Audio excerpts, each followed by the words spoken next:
नमस्कार, आप देख रहे हैं आपका डॉक्टर और आपके साथ मैं हूं पूजा सचदेवा। क्या कभी आपके साथ ऐसा हुआ है कि आपको बुखार हुआ हो और माँ ने कोई काढ़ा बनाकर पिलाया हो जिसे पीते ही आप एकदम से ठीक हो गए हो? यकीनन हुआ होगा। भारतीय परिवारों में दवा से ज्यादा नुस्खे आजमाए जाते हैं। आयुर्वेद में कई समस्याओं का हल है और इसमें कोई साइड इफेक्ट नहीं है। ऐसा भी कहा जाता है कि ना के बराबर साइड इफेक्ट है। आयुर्वेद का शाब्दिक अर्थ है जीवन का विज्ञान। एलोपैथिक दवा बीमारी होने की मूल कारण पर ना जाकर इसे दूर करने पर केंद्रित होती है, लेकिन आयुर्वेद हमें बीमारी होने की मूलभूत कारणों के साथ साथ इसके समग्र निदान के बारे में बताता है। आयुर्वेद में छोटी से लेकर के बड़ी बीमारी तक का सफल इलाज मिलता है, बशर्ते कि मरीज के अंदर धैर्य और इलाज के दौरान बरती जाने वाली सावधानियों को पूरा करने की सहनशीलता होनी चाहिए। आयुर्वेद चिकित्सा पद्धति से बीमारी को जड़ से खत्म किया जा सकता है। इस पद्धति से लंबी बीमारी का इलाज संभव है। यही कारण है कि अब लोगों का रुझान आयुर्वेद चिकित्सा पद्धति की तरफ बढ़ने लगा है। आज आपका डॉक्टर में हम इसी बारे में बात करेंगे, आयुर्वेद से इलाज के तरीके पर बात करेंगे और चर्चा के लिए हमारे साथ जुड़ेंगे आयुर्वेद आचार्य दिलीप मिश्रा। और अगर आपके मन में भी कोई सवाल हो तो आप भी हमें कॉल कर सकते हैं। नंबर लगातार आपके टेलीविजन स्क्रीन पर फ्लैश होंगे, उन नंबर्स पर कॉल करके आप अपनी राय दे सकते हैं, अपने सुझाव दे सकते हैं। अगर आपके साथ आयुर्वेद इलाज का कुछ ऐसा एग्जाम्पल रहा हो, वो लोगों के साथ शेयर कर सकते हैं। कुछ आपका एक्सपीरियंस, कुछ आपका अनुभव ऐसा रहा हो या कोई भी परामर्श आप ले सकते हैं इन नंबर्स पर कॉल करके। ये नंबर आपके टेलीविजन स्क्रीन पर लगातार फ्लैश हो रहे हैं। इन नंबर्स पर कॉल करके आप आयुर्वेद से इलाज से जुड़े तमाम सवालों को लेकर बात कर सकते हैं। आपके मन में कोई भी सवाल हो, किसी भी तरीके का, बेझिझक आप कॉल करके आपका डॉक्टर में जो आज हमारे साथ आयुर्वेद आचार्य जुड़ेंगे उनसे अपने सवाल कर सकते हैं।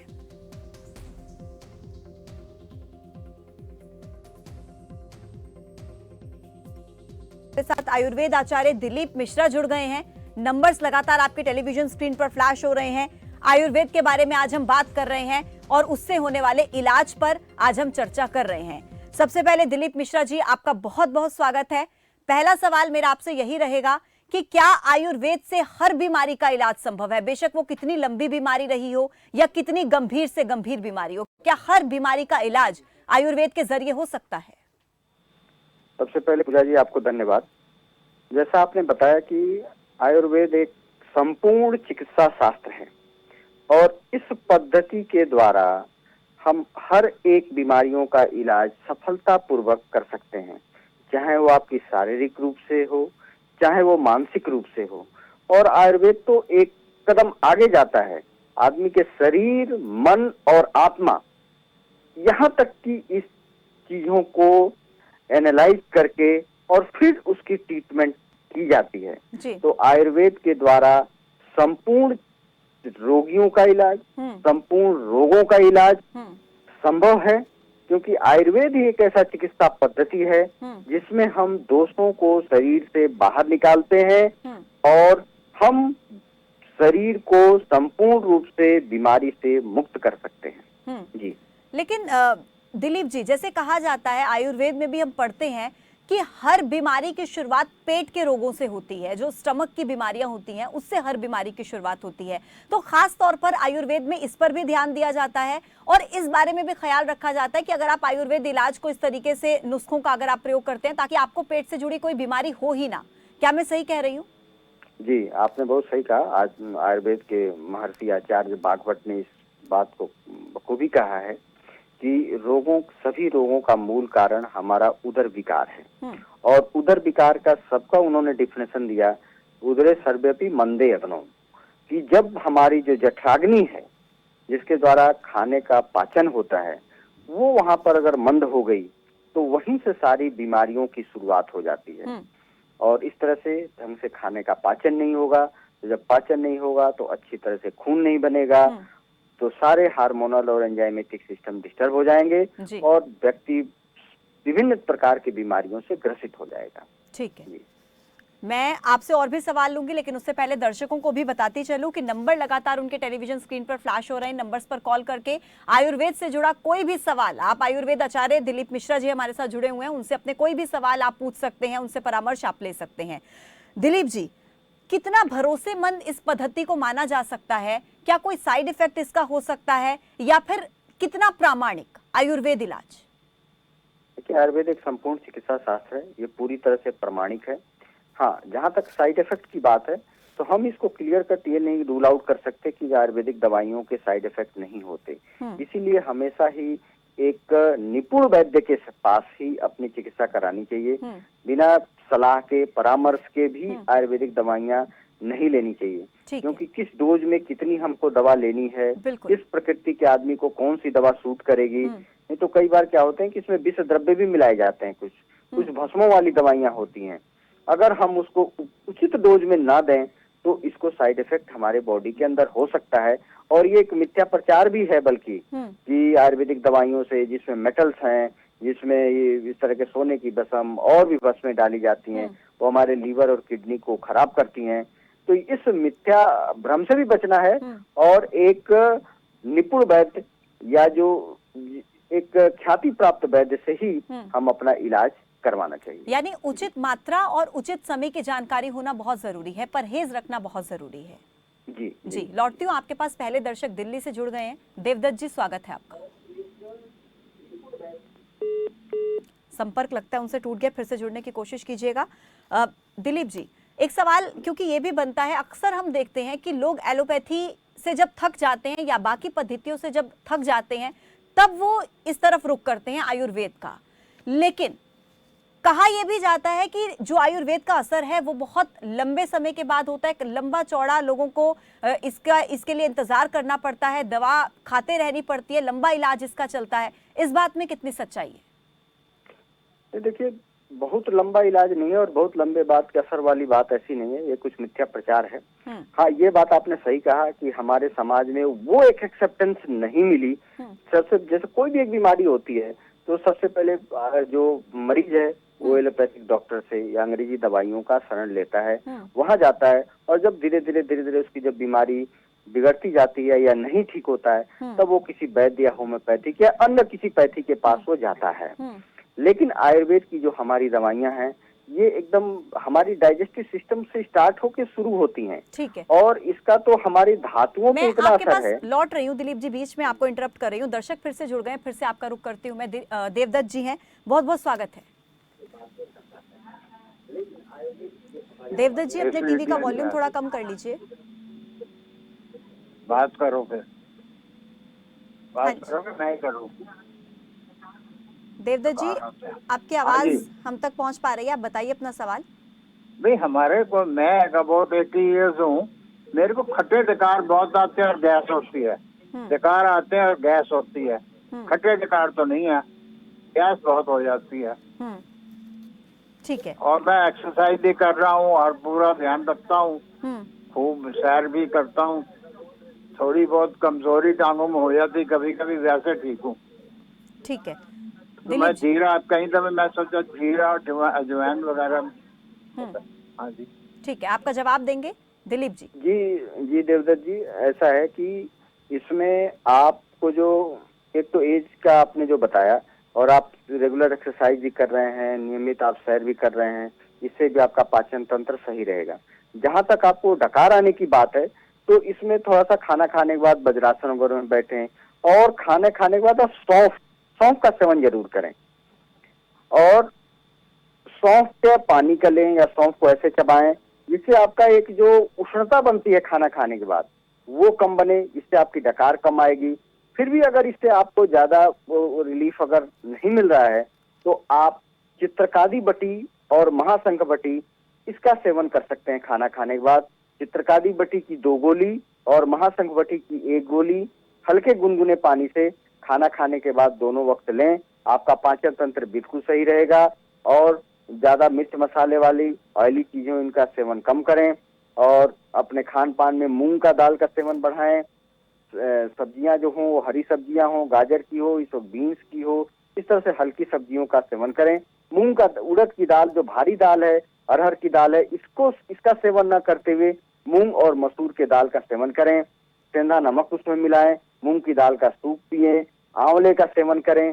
तो इन चीजों को, जो हमारे पथ्य आहार हैं, इसको आप सेवन करें। और चित्रकारी बटी और महाशंख बटी खाना खाने के बाद लें। सौंफ का थोड़ा सा पक्की लें खाना खाने के बाद। आप देवदत्त जी निश्चित ही आप अच्छा महसूस करेंगे। ठीक है दिलीप जी, एक और दर्शक जुड़ गए हैं शाहबाद से, दिलीप नाम है उनका। दिलीप जी बहुत स्वागत है आपका। मेरी आवाज आप तक पहुंच रही है दिलीप जी?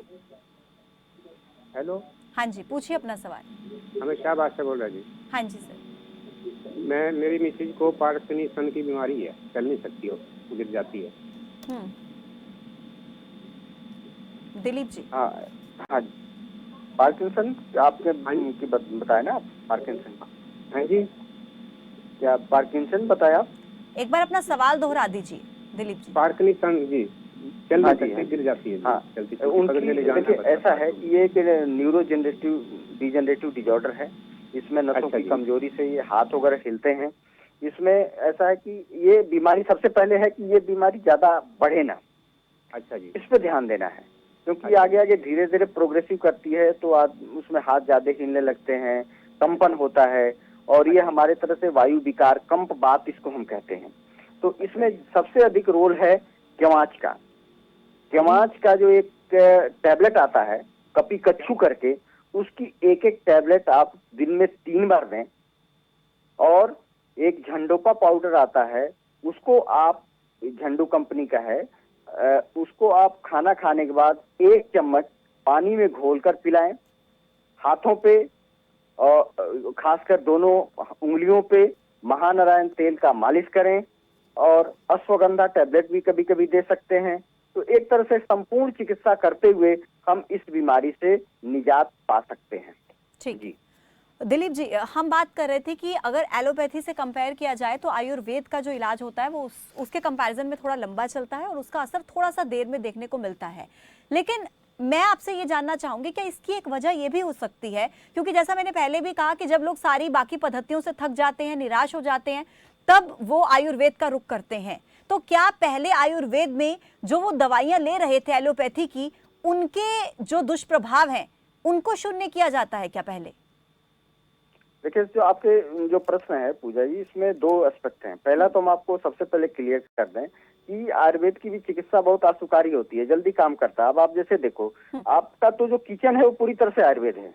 अगर किसी को कहा जाए कि आपके पेट में गैस बन रहा है, वायु विकार ज्यादा है, तो हम लोग उसमें क्या डालते हैं? दाल में कहा जाता है हींग डाल के दे दो, तुरंत आराम हो जाएगा। कहीं अगर किसी तरह का उसको इन्फेक्शन है, दूध में हल्दी मिला के पिलाने को दे देते हैं, तुरंत आराम हो जाता है।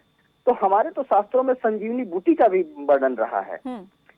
वहां पे तो देखो मरते हुए आदमी को बचा लिया जाता है। अभी भी कई जगह है जहाँ पे सांप काटने पे भी कुछ ऐसे पौधे हैं जिनको लेप लगाने से वो मरीज ठीक हो जाता है। तो आयुर्वेद में आशुकारी चिकित्सा है, बस उसका ये है कि हम किस तरह से निर्णय करें, किस वैद्य के द्वारा आप इलाज करा रहे हैं, उस तरह से। और हमारी जितनी मेटल्स वाली औषधियां, जैसे सोने भस्मों वाली दवाइयां हैं, वो तो हमारे आर्थराइटिस में तुरंत काम करती हैं। ठीक है, तो ऐसा ये भ्रम न रखें। यानी ये आप मानते हैं कि एक भ्रम पैदा किया गया है आयुर्वेद को लेकर के, मिथ है, जबकि सच्चाई ये है कि असर समय पर होता है, समय पे होता है। इसका इलाज मैं लौटती हूँ आपके पास चलता है। दिलीप जी, एक और दर्शक हैं कानपुर से, अभिषेक शुक्ला। अभिषेक जी स्वागत है आपका।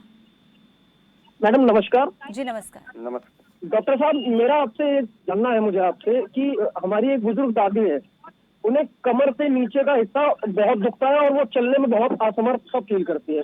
कई बार इलाज करवाया लेकिन उसका कोई साधन नहीं मिल पा रहा है।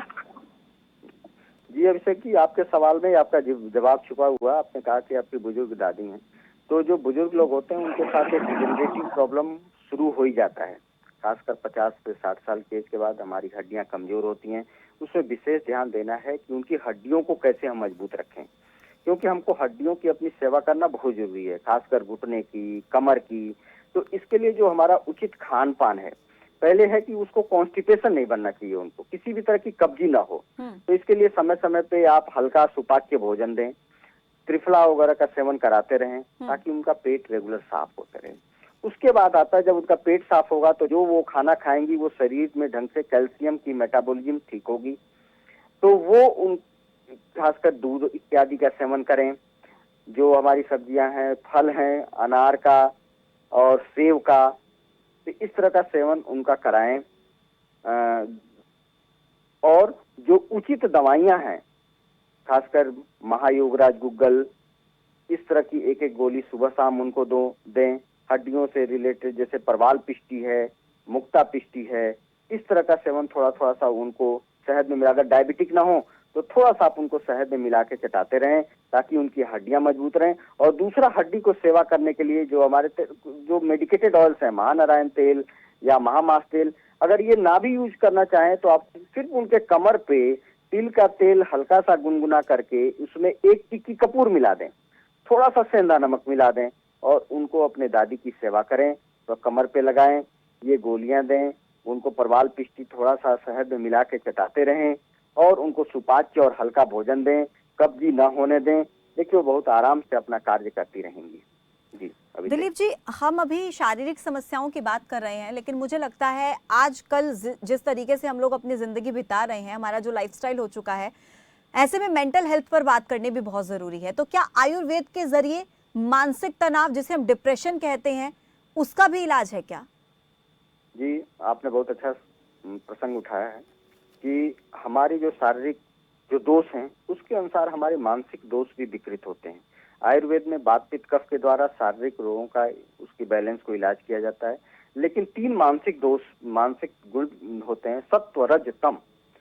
सत्व तो एक बिल्कुल शुद्ध है, लेकिन रज और तम का जब इम्बैलेंस होता है तो उसके जाके हमारी मानसिक बीमारियां होने लगती हैं।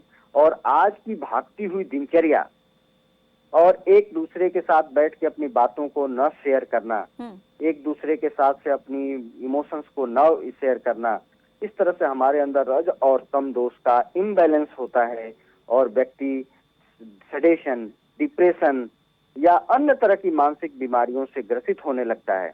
तो इसके लिए आयुर्वेद और योग, इन दोनों का एक सुंदर सा सम्मिश्रण ऐसा है कि अगर हम इन दोनों का पालन अपने शुरू कर दें, क्योंकि आपको है कि योगा अपने आप में एक तरह से एंटी डिप्रेसेंट है।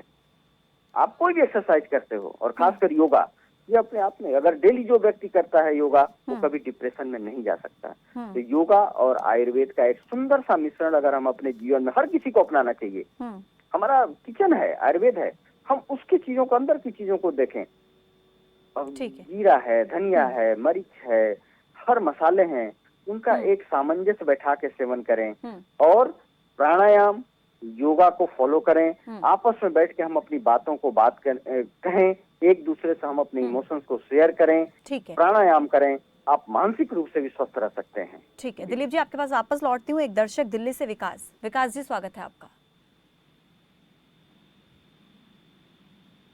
विकास जी, मेरी आवाज आप तक पहुंच रही है? हेलो। हाँ जी। हेलो। हाँ जी, बताइए अपना सवाल। मैम, मेरा बेटा है 4 साल का, तो मैम उसको ना स्पेक्स लग गया है -7.5 और -8.5 नंबर का। तो मैम उसके पास कोई इलाज है मैम कि मतलब बच्चे का चश्मा उतर जाए? 6/60 की विजन है। ठीक है दिलीप। देखिए, आपके 4 साल के बच्चे को बहुत ही जल्दी स्पेक्स की आवश्यकता पड़ गई है और ये एक थोड़ा सा आपके लिए कंसर्न की बात हो सकती है, लेकिन इसमें आपको ज्यादा घबराना नहीं है। बच्चे के साथ आप उसको इस तरह से काउंसल करिए कि वो ज्यादा अपने टीवी या इस तरह की चीजों को, अच्छा भी छोटा बच्चा है लेकिन उसके मोबाइल वगैरह से आप उसको दूर रखें और दूसरा उसके खान पान को ठीक रखें। और आप एक काम जरूर किया करें, त्रिफला के पानी को रात में भिगो के रख दें, सवेरे उठ के उसको छान लें और उसी पानी से थोड़ा उसकी आंखों पे छींटा मारते रहें। त्रिफला को थोड़ा थोड़ा शहद में मिला के दें और सप्तामृत लौ एक टैबलेट आती है, उसकी आधी गोली तोड़कर शहद में मिला के चटा दें। और गाजर वगैरह का इस तरह का उसका जूस या मूंग के दाल में थोड़ा सा सेंधा नमक उसको दें। तो इस तरह से आप उसके आंखों की रक्षा कर सकती हैं। उसका नंबर आगे नहीं बढ़ेगा और धीरे धीरे उसके विजन में शुरुआत होगा, अच्छा रहेगा। तो इसमें त्रिफला का सेवन, त्रिफला बहुत इंपॉर्टेंट है उसके आंखों के लिए।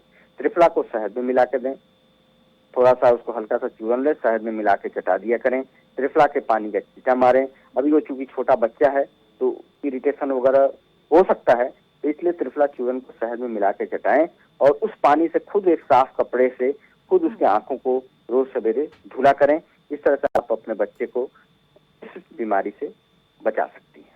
अच्छा दिलीप जी, हम सबने सुना है कि जैसा खाओगे अन्न वैसा बनेगा मन, और अभी हम मानसिक तनाव की बात कर रहे थे, मेंटल हेल्थ की बात कर रहे थे। सीधा असर पड़ता है जो हम खाते हैं उसका हमारे दिमाग पर, हमारे शरीर पर। आयुर्वेद में इसका कितना महत्व है और आहार को लेकर के कितनी महत्ता आयुर्वेद में? जी, ये आप बहुत ही अच्छा प्रश्न है कि हम जैसा अन्न वैसा मन। तो हमारी जो जठराग्नि है, जैसे भगवान श्री कृष्ण ने गीता में भी कहा है कि अहम वैश्वानरो भूत्वा, मेरा स्थान है वैश्वानर, जठराग्नि है, वहां पे भगवान श्री कृष्ण ने अपना स्थान बताया है। तो हम उस जठराग्नि की सेवा कैसे रक्षा कर सकते हैं, क्योंकि पाचन वहीं से शुरू होता है। तो हमारा जो खान पान हो वो बड़ा ही सात्विक हो। तो अगर हमारा आहार होगा तो जो मानसिक रज और तम दोष हैं उसकी बैलेंस हमारे शरीर में बनी रहेगी। तो सात्विक भोजन, खासकर फल फ्रूट्स, जो मांसाहार या आहार है उससे हम ज्यादा से ज्यादा बचने की कोशिश करें। हरी साग सब्जियों का सेवन, और उसको प्रॉपर धुलकर, ठीक है, और प्रॉपर साफ सफाई के साथ, और जितना हम अपने लाइफ में हरी सब्जियों का, फ्रूट्स का, और जो सुपाच्य दाल है, आंवला है, और जो अमृत जैसी चीजें, गिलोय इत्यादि बताई गई हैं, अगर हम इसका सेवन करेंगे तो हम अपनी जठराग्नि की रक्षा करते हुए भगवान श्री कृष्ण की एक तरह से पूजा भी करते रहेंगे। आपका बहुत शुक्रिया दिलीप जी, तमाम सवालों के आपने जवाब दिए, तमाम तरीके के परामर्श जो लोग आपसे लेना चाहते थे, तमाम सवालों का जवाब आपने दिया है। तो देखिए, लोगों की जिंदगी में बढ़ता तनाव, बिजी लाइफ, काम का स्ट्रेस, परिवार की जिम्मेदारियां, बढ़ता कंपटीशन, प्रदूषण, ये सब बनता है बीमारियों का कारण। आज आप देखते हैं कि छोटी उम्र में बच्चे diabetes, blood pressure, eyesight weakness और कई तरह की बीमारियों के शिकार हो जाते हैं। ये बात सच है कि लोग अपनी परिस्थितियों और विश्वास के आधार पर चिकित्सा प्रणाली पर भरोसा जताते हैं, लेकिन बड़ी बात यह है कि अपने आप में लंबा चौड़ा इतिहास समेटे आयुर्वेद पर भरोसा करने की बात कुछ अलग ही है। इसलिए सरकार भी आयुर्वेद को लगातार बढ़ावा दे रही है। अगर आपको भी आयुर्वेद से इलाज कराना है तो धैर्य और सहनशील होना बहुत ज्यादा जरूरी है। आपका डॉक्टर में मेरे साथ अभी के लिए फिलहाल इतना ही। तमाम बड़े अपडेट्स के लिए आप जुड़े रहिए खबर फास्ट के साथ। नमस्कार। आप देख रहे हैं